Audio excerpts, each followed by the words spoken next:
Bright late summer sunlight washed over Blackwood Manor, a vast oceanfront estate rising above the white cliffs of Newport, Rhode Island.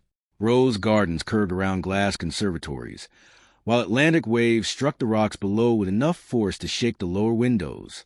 Sienna Vale arrived wearing a plain gray maid's uniform and carrying documents under the name Anna Mercer. The identity had belonged to a woman who died 2 years earlier. Sienna had chosen it because Anna once worked for the Blackwood family, and because her father's final investigation had led directly to their charitable foundation. Julian Vale had disappeared 3 years earlier after uncovering financial transfers hidden beneath donations, housing programs, and legal aid grants. Sienna believed Adrian Blackwood had ordered his death. The mansion was preparing for a private gathering attended by judges, political advisors, corporate executives, and wealthy donors. Within hours, Sienna discovered the advantage of being considered invisible. Guests discussed protected criminal cases, while servants refilled their glasses. They mentioned sealed accounts, cooperative prosecutors, and inconvenient witnesses as casually as they discussed investments. None lowered their voices around the staff, because none imagined a maid might understand them. Wealth did not merely purchase privacy. It trained powerful people to believe that those beneath them had no memory. Corinne Blackwood reinforced that hierarchy throughout the afternoon. She criticized employees for their accents, inexpensive shoes, and family backgrounds. When a diamond bracelet disappeared from a guest suite, she immediately blamed Marisol, a young immigrant kitchen worker who had entered the room carrying linens. Sienna found the bracelet beneath a velvet chair where Corinne's guest had dropped it. She quietly returned it to the dressing table, but could not expose the false accusation without explaining why she had searched the room. Protecting Marisol openly would risk the identity that had brought her inside. The injustice settled heavily in her chest. Adrian Blackwood arrived before sunset. He entered without announcement, tall and broad-shouldered, dressed in a dark, tailored suit that could not conceal the strength beneath it. His tattooed hands, controlled expression, and quiet authority changed the atmosphere immediately. Unlike the guests, Adrian noticed every employee. His gaze paused on the bruised wrist of a gardener, the nervous kitchen worker, and finally Sienna. She lowered her eyes and adjusted the linen tray. Adrian did not study her uniform. He studied her posture, her hands, and the discipline with which she avoided looking at him. Later, Sienna used a copied key to enter the study where Julian had once reviewed Blackwood financial records. The room had been transformed into a private archive lined with locked cabinets and surveillance files. On the central desk lay a recent photograph of Sienna. It had been taken 2 days earlier. Beside it were her original employment application, real name, childhood address, and Julian's complete case file. Adrian had known who she was before she entered the mansion. Instead of exposing her, he had opened the door. That night, a note appeared beneath Sienna's bedroom door warning that the man she believed killed her father might be the only person keeping her alive. By midnight, the Atlantic storm had swallowed Blackwood Manor. Rain struck the glass conservatories in violent sheets. The rose gardens disappeared beneath floodwater, and waves crashed against the cliffs below with enough force to shake the west wing. When part of the mansion lost electricity, emergency lanterns replaced the chandeliers, and the household scattered into confusion. Sienna used the darkness to leave the servants' quarters. She followed a narrow corridor beneath the west wing, passing storage rooms and sealed service doors, until she discovered an old freight lift hidden behind a movable shelving unit. Its control panel showed a lower level that did not appear on the mansion plans. Before she could ascend, Evelyn Ross stepped from the shadows. The elderly housekeeper had caught her with one hand on the liftgate, yet she neither called security nor demanded an explanation. Instead, she entered the lift and signaled for Sienna to follow. The platform carried them beneath the official basement. Evelyn revealed that Julian had first entered Blackwood Manor as a financial consultant. He had investigated the Blackwood Foundation, but Adrian had not been his only target. The charity was being used to relocate witnesses, erase financial histories, and purchase influence through judges, prosecutors, and corporate intermediaries. According to Evelyn, Adrian had secretly helped Julian collect evidence. Sienna refused to accept the claim without suspicion. A powerful man could assist an investigation for many reasons, including the desire to control what it uncovered. Adrian's silence had already proven that he preferred deciding what others were allowed to know. Evelyn led her through a reinforced door into a hidden storm cellar connected to sea caves beneath the estate. Emergency lanterns illuminated coded shipping schedules, old tunnel maps, and lists of names marked with dates instead of destinations. Beside a sealed passage, Sienna found Julian's initials carved into the stone. The tunnel had once been used to move witnesses away from the mansion. Later records revealed something worse. Domestic workers, undocumented laborers, and low-income defendants had been selected because officials assumed their disappearances would attract little attention. Fear had not merely hidden the network. It had trained victims to run from the wrong enemy, while respectable institutions protected the real one.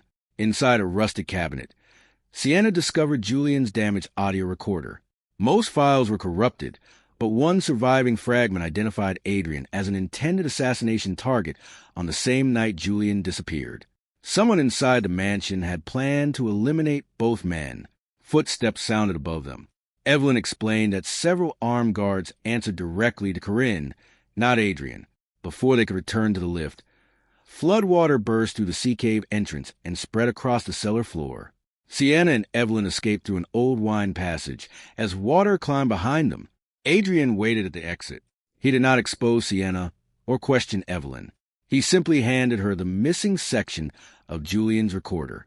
The restored recording proved Julian had left Blackwood Manor alive, but the vehicle that carried him away belonged to a federal investigator. After the storm exposed the tunnels beneath Blackwood Manor, Adrian moved selected staff and family members to a secluded lodge in the Adirondack Mountains. The estate stood above misty valleys, surrounded by pine forests, waterfalls, and brilliant autumn sunlight. Sienna was included under the explanation that the household required continuity. She understood the real reason.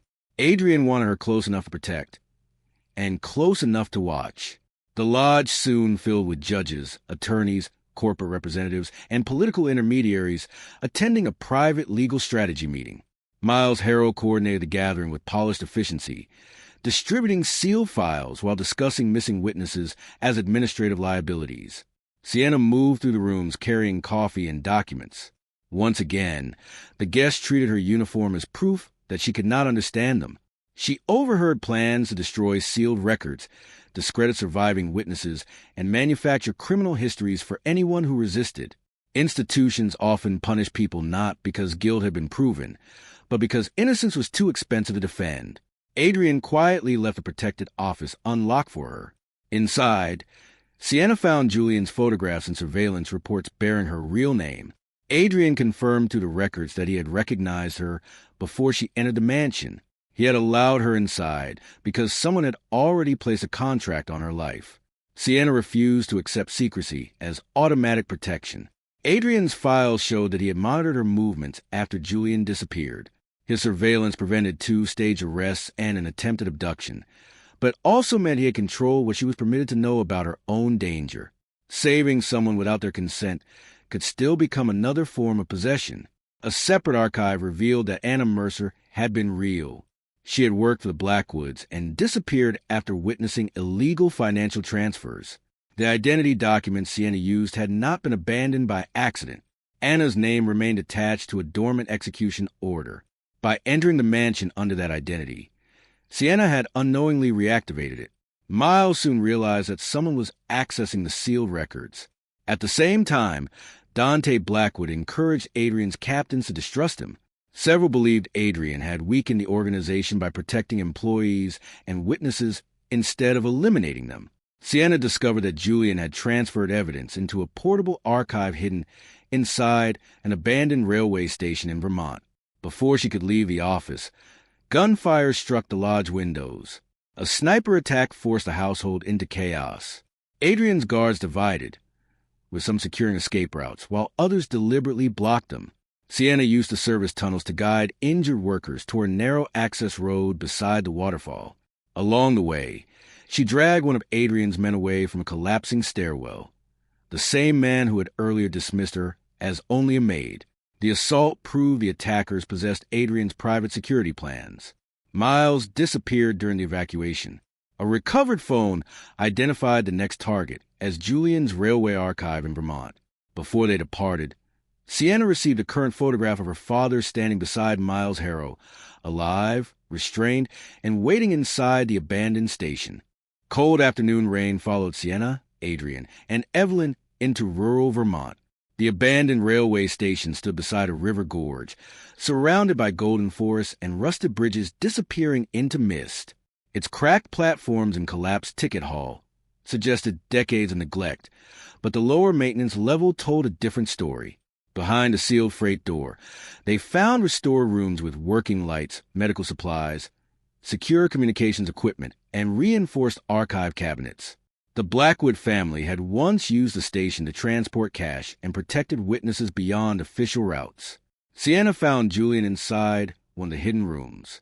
He was thinner, physically weakened, and marked by years of confinement, but unmistakably alive. Relief struck her first. Anger followed before she could fully absorb the sight of him. Julian had escaped his original captors more than a year earlier. He had remained hidden voluntarily. He believed contacting Sienna would expose her to the same network that had hunted him. Adrian had made a similar calculation when he monitored her, without revealing the threats surrounding her. Both men had called to protection. For Sienna, it had meant years of poverty, unanswered questions, and public humiliation. She had been dismissed as an unstable daughter, unable to accept her father's death, while the people who knew the truth decided she was better off living inside a lie. Protection had preserved her body while destroying her ability to trust her own reality. Julian revealed that the organization behind his disappearance was called the Registry. It sold altered legal identities, sealed criminal records, fabricated medical histories, and transferred financial ownership. Its clients included political donors, corporations, judges, organized crime families, and officials capable of turning manufactured evidence into official truth. Julian had built an archive documenting its operations. He had not released it because the files also contained the real identities and locations of surviving victims. An uncontrolled leak could expose hundreds of people to retaliation before they received protection. Adrian then admitted that his late mother had helped establish the Registry before he inherited the Blackwood Empire. He claimed to have spent years weakening it from within. Sienna refused to excuse him through inheritance alone. His wealth, authority, and protection networks had all grown from the system he now opposed. Inherited responsibility could not be separated from inherited power. Vehicles approached through the rain. Miles Harrow entered the station with federal agents led by Malcolm Red. Red presented Julian as a financial terrorist responsible for stolen accounts and witnessed disappearances. Forged records supported every accusation. Sienna watched the government replace a living man's history with an official narrative designed to survive scrutiny. Adrian opened an escape route through an old train maintenance tunnel. Julian remained behind to upload part of the archive, but Miles captured him before the transfer completed. A damaged file revealed that the Registry's next identity auction would take place at a desert resort in Nevada, with Corinne Blackwood listed as its principal seller. The auction catalog named Sienna's identity, Adrian's inheritance, and Julian's legal death certificate as its three most valuable assets. The Nevada resort appeared almost unreal beneath the intense golden daylight. White stone villas stood between red canyons, cactus gardens, and distant mountains. Publicly, the event was promoted as a philanthropic technology summit devoted to legal innovation and social reform. Privately, it was an auction for stolen lives. Sienna entered disguised as hospitality staff, carrying drinks and documents through halls filled with judges, executives, political donors, and criminal investors. Adrian arrived separately under his own name, presented as a powerful buyer interested in expanding Blackwood influence. The guests received private catalogs containing erased criminal cases, clean citizenship histories, medical identities, corporate ownership records, and protected financial profiles. They were not purchasing documents. They were bidding on the right to become legally innocent. Service employees moved silently around them while buyers discussed destroyed investigations and rewritten histories as investments. The workers were ignored because the wealthy assumed anyone carrying trays lacked education or influence to understand them. Sienna recorded names, bids, and account numbers without attracting attention. Beneath the resort, she discovered detention chambers holding missing workers and witnesses. Many had been selected because poverty, race, immigration status, or old arrests made their disappearance easy to explain away. The Registry did not simply hide people. It used society's existing prejudice to erase them. Corinne controlled the auction beside Miles Harrow and Agent Malcolm Red.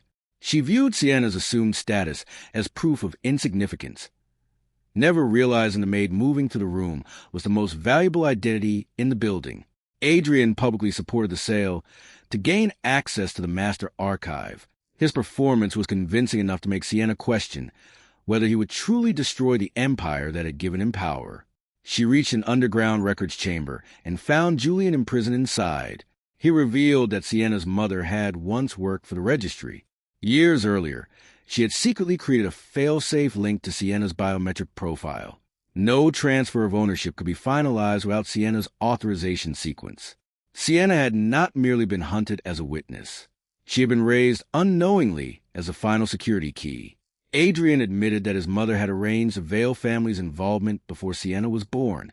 The Blackwoods had known her importance for nearly her entire life. Sienna refused to become a tool for either family. Instead of unlocking the auction ledger, she corrupted it. Account ownership collapsed, bitter identities became exposed, and protected transfers began failing. Adrian froze every Blackwood account connected to the Registry. Corinne ordered his captains to choose between him and the family legacy. Several abandoned him immediately. A sandstorm struck the resort, forcing an emergency evacuation. Sienna opened an old canyon aqueduct and led imprisoned workers towards safety. Julian remained behind to protect the escape and was recaptured. Miles fled aboard a helicopter carrying the surviving Registry archive.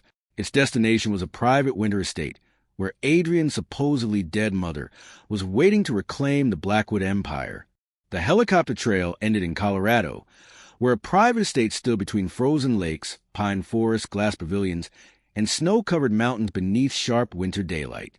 Evidence recovered from the desert resort confirmed that Helena Blackwood had survived the explosion believed to have killed her. For years, she had controlled the Registry through Corinne, Miles, federal partners, and carefully hidden financial channels. The estate hosted a private winter summit for political donors and criminal investors. Adrian, Sienna, Evelyn, and several rescued witnesses entered through separate routes. Inside the main glass pavilion, Helena received Adrian without affection. She regarded him as a failed successor. His willingness to protect workers, witnesses, and Sienna had weakened the hierarchy she spent decades preserving. Helena believed power belonged to those born close enough to claim it, while everyone else existed to serve, disappear, or be replaced. Her contempt for Sienna was immediate. She treated Sienna's modest background as proof that she should remain beneath the Blackwoods. Her language disguised prejudice as tradition, bloodline, and family responsibility. Adrian finally understood that his mother's loyalty had never been love. It existed only while he protected the empire. Sienna refused to become the reward in a struggle between mother and son. She had not crossed deserts, prisons, and criminal estates to be claimed by whichever Blackwood survived. Her priority remained restoring the Registry's victims and freeing Julian. Helena revealed that Julian had been kept alive because he could identify government officials who helped operate the network. Dante appeared soon afterward, claiming Helena had promised him control of the family. Adrian realized both brothers had been manipulated into competing for an inheritance. Their mother never intended to surrender. While Helena divided the family, Sienna and Evelyn entered the estate's financial control room. They redirected stolen funds into independent restitution accounts belonging to Registry victims. Helena responded by ordering Adrian's remaining soldiers to choose between him and the Blackwood name. Most chose the Empire. Adrian then surrendered the private aircraft routes, offshore accounts, surveillance systems, and intelligence networks that had made him powerful. He gave Sienna access to every file collected on her, permanently removing his ability to monitor her without permission.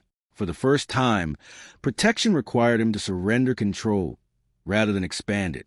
Dante discovered that Helena planned to eliminate him once the transfer was complete. The family alliance fractured immediately. An avalanche struck the upper slope and damaged the estate's evacuation routes. Sienna led trapped staff through an ice tunnel hidden behind a glacier-fed waterfall, while Evelyn guided injured witnesses toward the lower lake. Adrian confronted Helena near the transport garage, but refused to kill her. Private revenge would end one life. Public exposure could destroy every judge, official, and corporation that protected the registry. Helena escaped with Miles in the archive inside an armored snow vehicle. Its signal moved south toward a government installation in the Louisiana wetlands. The final transmission revealed that Agent Red had ordered every recovered victim identity erased again before federal investigators arrived. Helena's signal led them deep into the Louisiana bayous, through flooded roads, cypress forests, narrow river channels, and wooden walkways still damaged by the recent hurricane. Bright post-storm daylight reflected across the water as Sienna's group approached what public records described as a closed disaster management research center. Beneath it operated the registry's government access point. Inside the lower complex, officials had altered court decisions, immigration histories, medical files, police evidence, and property ownership. The registry had not survived because respectable institutions failed to notice it. Those institutions had designed the pathways that allowed it to exist. Agent Malcolm Red intended to erase every remaining witness and rebuild the network under another name. Miles Harrow discovered his own identity marked for deletion after the operation ended. Realizing Helena and Red planned to remove everyone who knew too much, he turned against them. The facility divided rapidly. Dante's men, Adrian's former captains, federal contractors, and registry guards chose competing sides. Their loyalty had never belonged to family or law. It belonged only to whichever faction appeared most likely to preserve their wealth. The Empire began attacking itself. Sienna and Julian reached the central archive beneath the flood control station.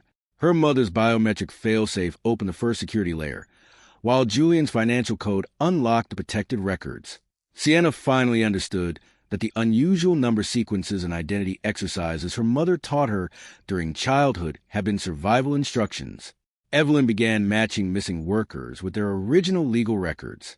In a separate surveillance chamber, Adrian destroyed the Blackwood monitoring archive. He erased private routes, tracking records, hidden cameras, and every file ever collected on Sienna. She understood the permanence of what had surrendered. She did not mistake it for automatic forgiveness. Red captured Julian near the transmission room and attempted to use him as leverage. Adrian resisted the instinct to take control. Instead, he followed Sienna's plan, closing the western exits while she redirected power to Julian's terminal. Julian transmitted the registry's complete archive to courts, journalists, civil rights organizations, and international investigators. Helena activated the facility's flood controls. Water surged through the lower corridors, rising around equipment and detention rooms. Sienna led witnesses across elevated wooden maintenance bridges, while Evelyn guided injured survivors toward rescue boats. Miles exposed Helena and Red's plan to erase both Blackwood brothers. Their soldiers immediately turned against one another. Adrian prevented his remaining men from executing Helena, Red, Miles, or Dante. Private revenge would bury the evidence with them. Public trials could expose every judge, agency, and corporation that had protected the registry. Independent federal teams arrived after receiving Julian's transmission. Hundreds of identities were restored. Helena, Corinne, Miles, Red, and Dante were arrested, and Sienna's real identity was legally secured. Before Adrian could speak to her, Sienna disappeared. The only object she left behind was a photograph of a restored wooden house beside a river in the Pacific Northwest. Several months passed after the registry collapsed. Sienna settled near the Oregon coast, where a restored wooden house stood beside a wide river surrounded by evergreen forests, waterfalls, mountain mist, and wildflowers beneath clear coastal daylight. She transformed the property into an identity restoration center. Survivors arrived carrying damaged records, unstable housing histories, lost employment, and years of institutional distrust.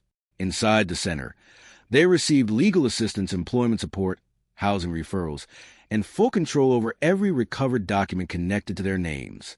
Former Blackwood properties became clinics, shelters, worker-owned businesses, and public archives. Julian continued assisting investigators, while slowly rebuilding his relationship with Sienna. Evelyn managed survivor housing without Blackwood authority or financial control. Adrian remained away. He cooperated with prosecutors, surrendered financial records, and testified against former captains, judges, officials, and corporate partners. He accepted responsibility for crimes committed under his leadership, even when others had carried them out without his direct approval. When Sienna's photograph reached him, Adrian recognized the river house immediately. He could have located it through property records, financial transfers, or private contacts. He refused. Destroying the registry would mean nothing if he continued using power to enter Sienna's life without permission. Months later, she contacted him through an independent attorney.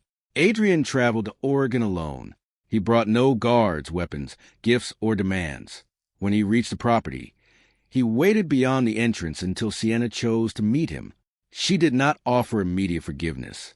Sienna explained that her protection became dangerous whenever he decided what she was allowed to know. He had saved her from threats, but he had also watched her concealed information and treated control as evidence of devotion. Love without freedom became another form of domination. Adrian understood that surrendering power did not erase the harm it had caused. Sienna acknowledged that he had destroyed the systems that once allowed him to monitor her. She did not treat sacrifice as redemption. Any future relationship would exist under conditions she established. Sienna would retain her home, career, finances, privacy, and complete authority over the Survivor Center. Adrian would receive no access to her location, records, or decisions without direct permission. He accepted a place beside her rather than authority over her. Their relationship began slowly and privately. Months later, Sienna completed the restoration of a historic riverside ballroom. At the reopening, Adrian sat in a place she had invited him to occupy rather than watching from a hidden room. The emotional cycle appeared complete. Then Julian developed the final photographs recovered from the registry. One image showed Sienna years before she entered Blackwood Manor. A respected federal prosecutor, now leading the registry trials, stood in the background watching her. Adrian had known who Sienna was before she entered his mansion, but someone inside the government had known she would come years before either of them understood why.